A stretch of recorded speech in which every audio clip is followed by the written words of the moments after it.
All right, we are back with the third episode of the Move Worthy podcast with Jenny And Lauren. And today we're going to talk about changes in the market.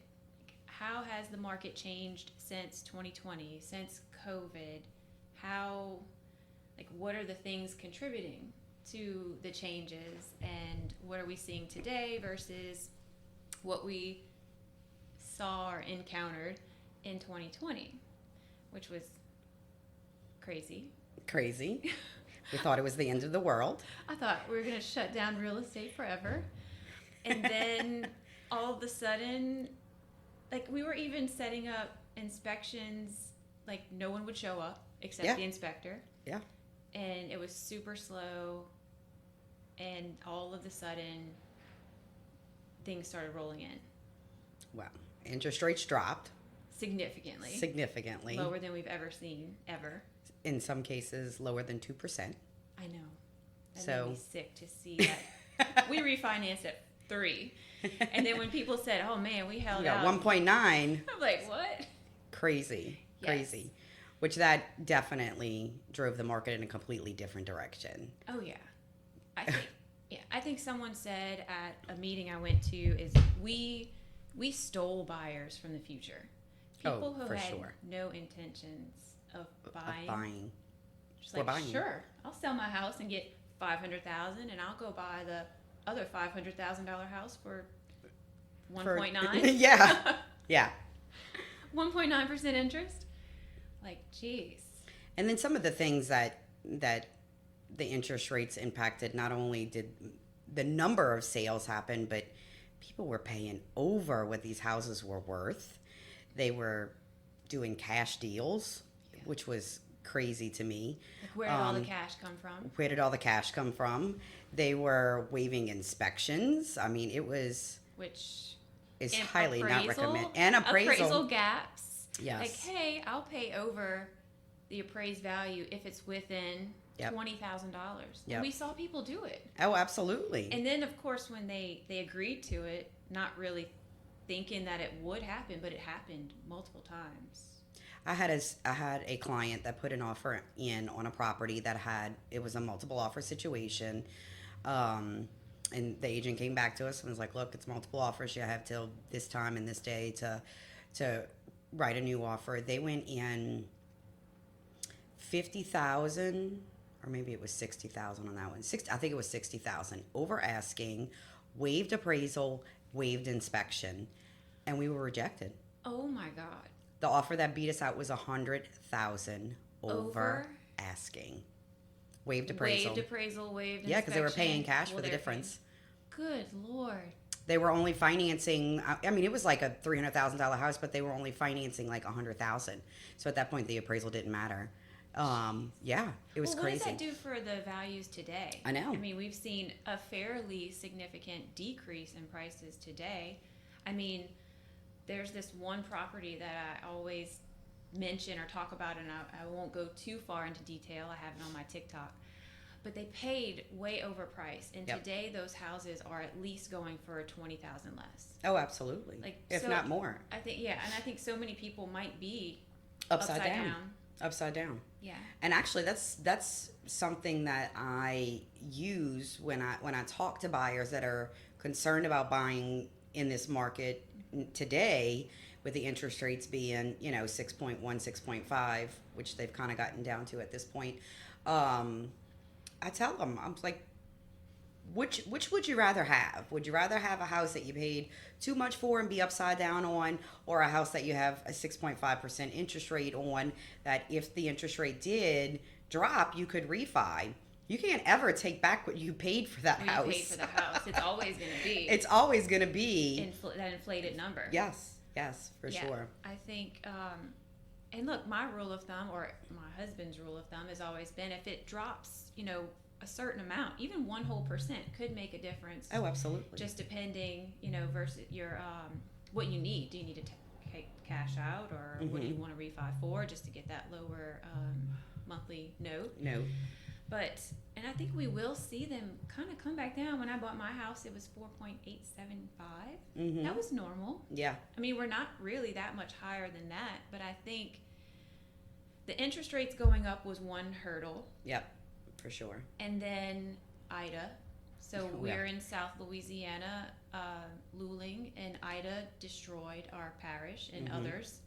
And ever since Ida, the insurance rates increased. So it's like we could kind of handle an increase in interest, but we are struggling handling both interest and insurance. Absolutely. I It's mean, like we went from COVID to just a very ghost town market.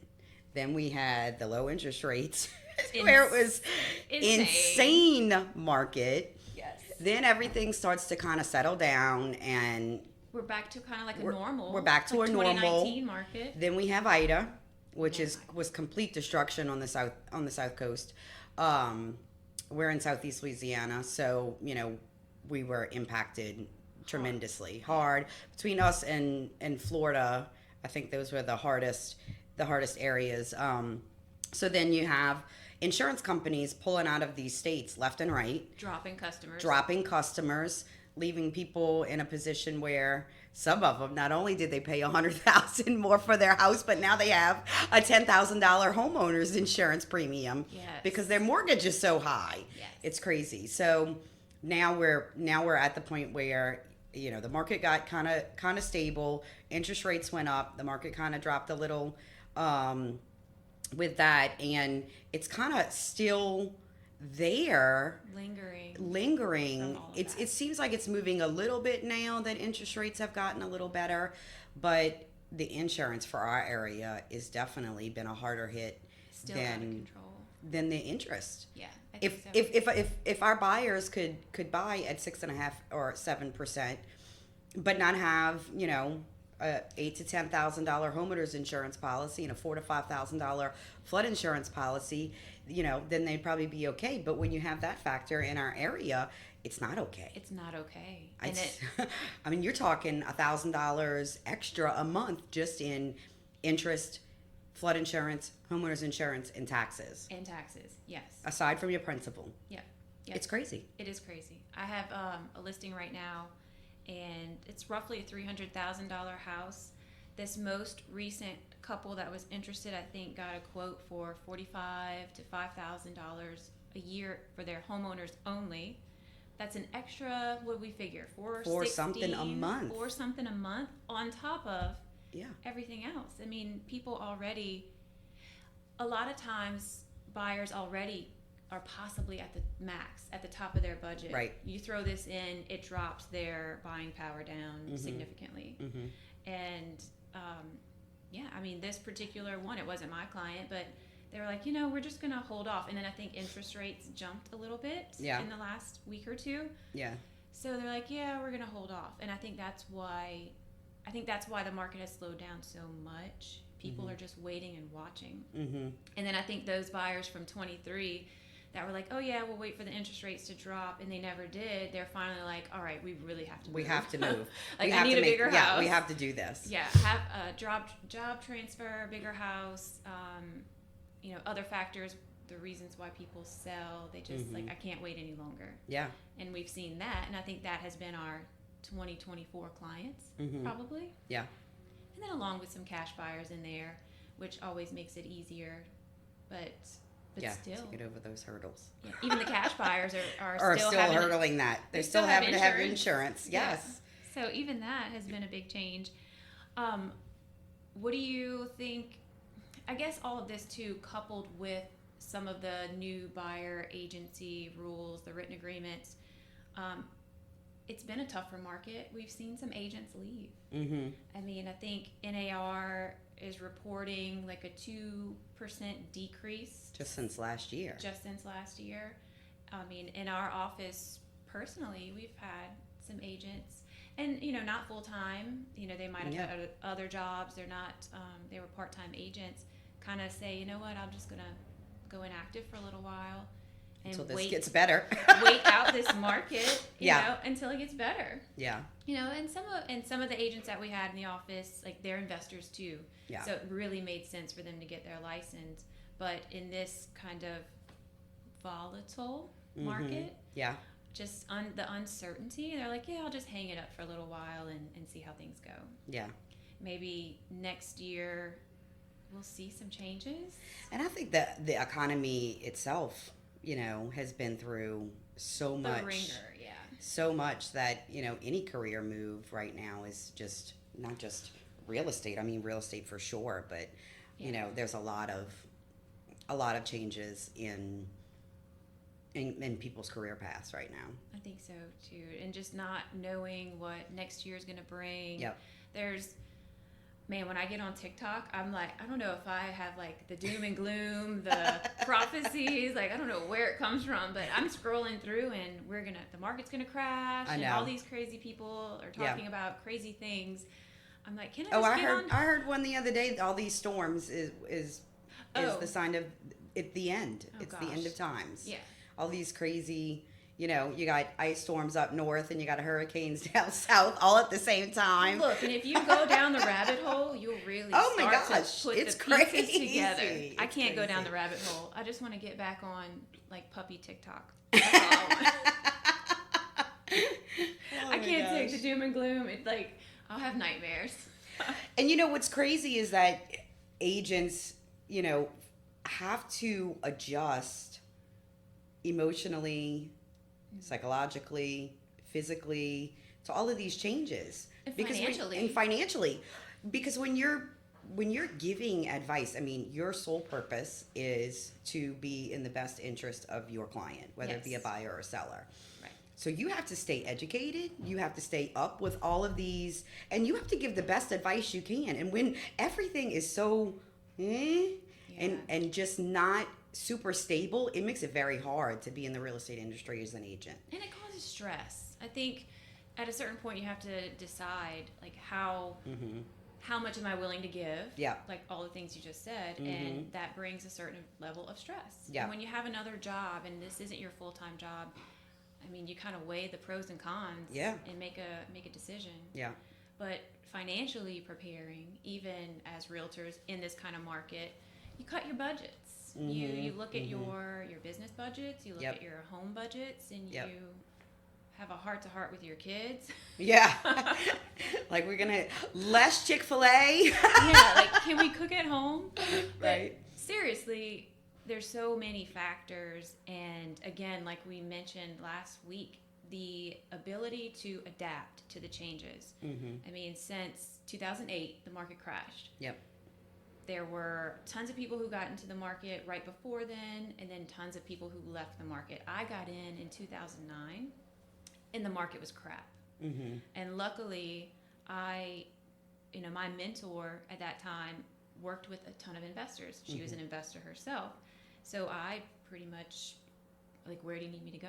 Yeah. You know, and who do you need me to show houses to? I learned a lot, I saw a lot, but I also saw the market creep back up year after year after year, all the way up to 2019. I mean, I felt like 2019 was a great market. I feel like we were doing well.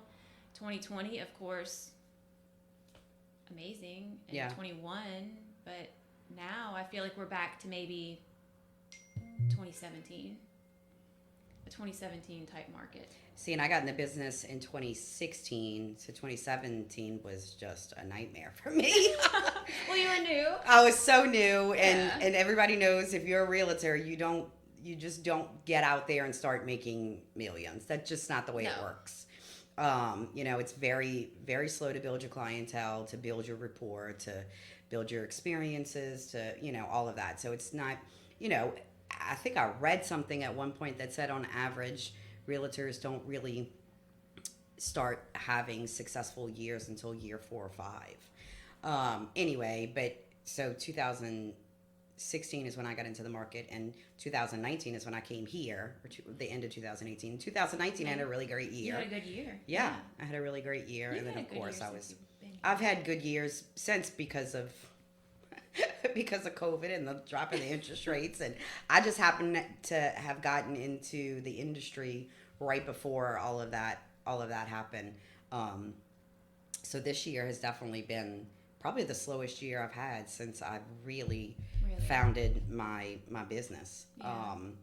But you roll with it. That you have to. Most people that get into a business that's a self-employment, there's ups and there's downs. There's goods and there's bads, and you either stick it out or you don't. Yeah, and that's like you said, that's any business. I mean, you have a great client base. You have a very strong investor base, which is a good thing. Which kind of helps get through these dips. Yeah. I mean, back in 2009, she had a great investor base. I mean, and then investors were scooping up properties like crazy. I feel like we're starting to see more foreclosures now. Oh, yeah. And the investors are still picking up properties. I mean, a couple of my sales this year have been investors. I mean, I've gotten in with some foreclosure properties, some listings. And I think we're going to see more and more foreclosures. Oh, yeah. Just because of the changes since 2020, like I said. Well, there was the moratorium on foreclosing on properties. Yep. A lot of people deferred their mortgages. Yep. There was a lot of assistance with that, even with renters. With renters, with investors. Yeah. And then now with the spike in insurances, especially here, the spike in insurances are forcing people to either have to sell or walk away. Yep. So I think that's probably the biggest changes we're seeing now is a flip in the market, more foreclosures. I mean, nothing like 2008, obviously, but definitely more hitting the market. I mean, just the asset company that I'm working with currently, I mean, we've got a few coming. Yeah. And they're somewhat local. Yeah. So it's happening. And then we still have people who haven't repaired since Ida. I mean, unfortunately, people are still fighting with insurance companies over that. So it's such a combination of things. And then, of course, there's differences across the United States. My niece is in the Austin market. They seem to be doing pretty well. Yeah. Yeah. So looks like she's been staying busy over there, and the prices are high there. Yeah. So it's different everywhere. I mean, real estate is local. Yeah. I mean, what do you feel like the next year is going to look like?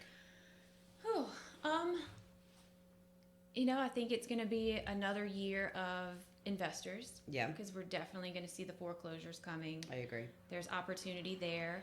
Hopefully we see some of those properties, instead of being held, maybe flipped. Trying to encourage the first-time home buyer market, and maybe even the people looking to get out of their first home into a second.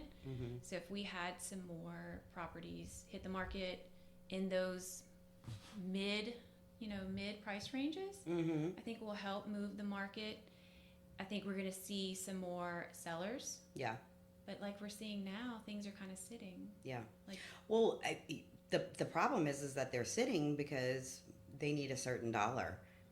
Right. To get out of them. Oh, well, then there's that. I mean, sellers are going to start to take a loss. Yeah. I think, well, the ones who have purchased 2020 and now.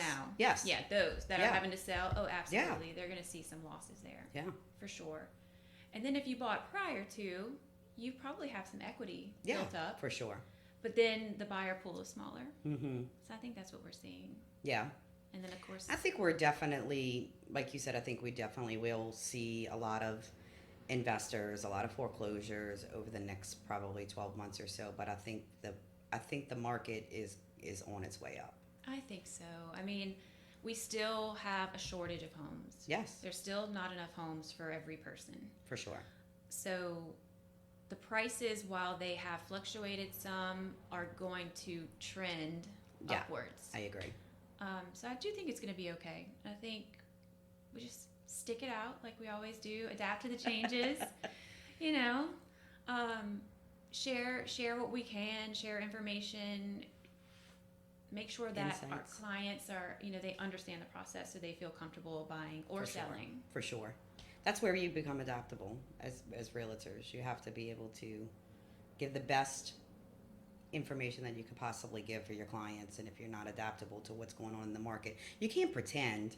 You can't be an agent and just pretend like things aren't happening. Right. You can't pretend that it's okay to pay, the same price that somebody paid in 2020 and pay these interest rates and pay these insurances. Yeah. You can't pretend, and you can't make clients believe that that's okay. Oh gosh. Because it's not. It's not okay. You have to look at their long terms based on the information you provided. I actually had a client yesterday, and the feedback that I gave them on the house that we looked at was that I felt like it was slightly overpriced. And I was very honest with them. I said, I know what your goal is for this house, and your goal is to live in this and live happily ever after. But when you're buying real estate, I think everybody should truly look at their transaction like it is a business transaction. Yes. It should be an equitable transaction. A smart decision. A smart decision. So, I told her, while I know your goal is to live in here and be totally fine for the rest of your life, if you put $60,000-$80,000 into this house, which is probably about what it needed. The bathrooms needed to be updated. The kitchen needed to be updated. It really needed a master suite needed to be created. Mm-hmm. So if you do those things, $60,000-$80,000, you're not going to turn around and resell this house for $400,000, which is where it would have been at if she was interested in paying what it was listed for. Gotcha. So you have to talk about those things. Yeah. You have to, talk about what it looks like down the road, not just what it looks like right now. Right. Are you? That's what I tell my new buyers. Like, are you going to be comfortable writing this check month after month after month? Yeah. And be careful about the money that you put into it, kind of like you mentioned. Yeah. And always be prepared for the possibility of having to sell. Yeah. For whatever reason. Yeah. Don't get in over your head. I think those are all important things to talk about. Mm-hmm. Are you okay with the increases in insurance? Oh man, the full risk premium. Oh my gosh. We have to let everyone know who's buying a house. Hey, your flood insurance is $900 now. But your full risk is $4,500. Yes, but your full risk is close to $5,000. Yeah. Like, are you okay with that? Right. Because if so, let's plan that out. Let's make sure that your monthly mortgage payment is okay if that were the case next year. Yep. So many factors, and I guess knowing what you're doing, being an educated agent, letting your clients know of all of these.